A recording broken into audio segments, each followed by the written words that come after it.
Assalamualaikum warahmatullahi wabarakatuh. Alhamdulillahirabbil alamin.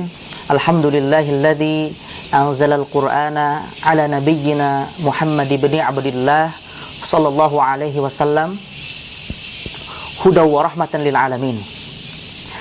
Sahabat Tazki yang dimuliakan Allah Subhanahu wa taala, alhamdulillah, ungkapan puji syukur kita kehadirat Allah Subhanahu wa taala, yang mana Allah Subhanahu wa taala masih memberikan kita kenikmatan dan kita bisa sampai dan bertemu dengan bulan Ramadan, bulan yang sudah kita nantikan di tahun sebelumnya.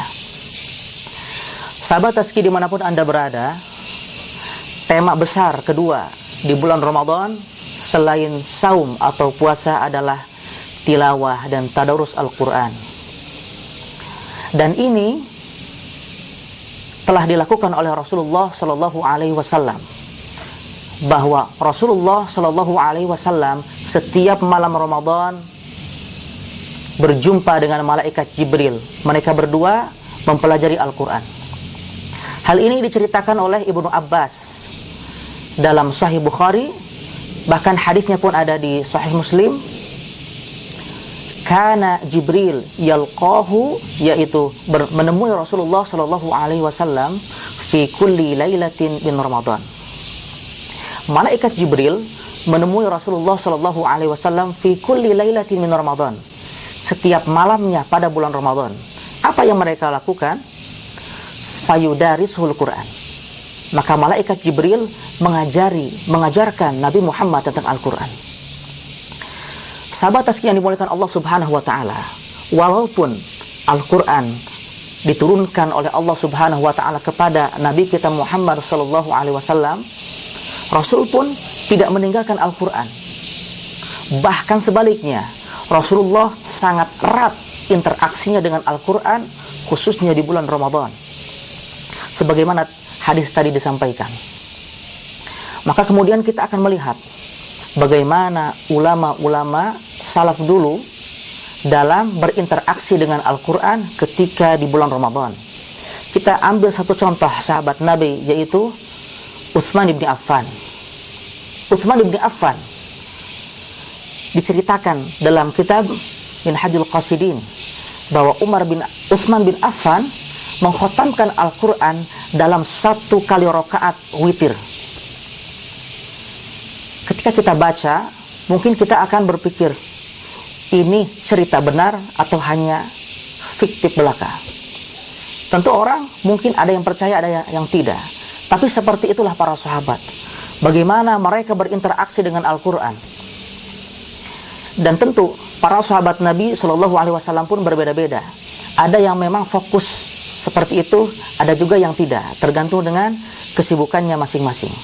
Maka tentu kita sekarang ini dihadapkan dengan pandemi corona. Kita makmurkan rumah kita agar kita diberikan keberkahan ketika kita melantunkan, mempelajari ayat-ayat Al-Quran. Kenapa? Dalam hadis Muslim dikatakan, wa majtama'a qaumun fi baitin min buyutillahi yatluna kitaballahi wa yatadarasunahu bainahum.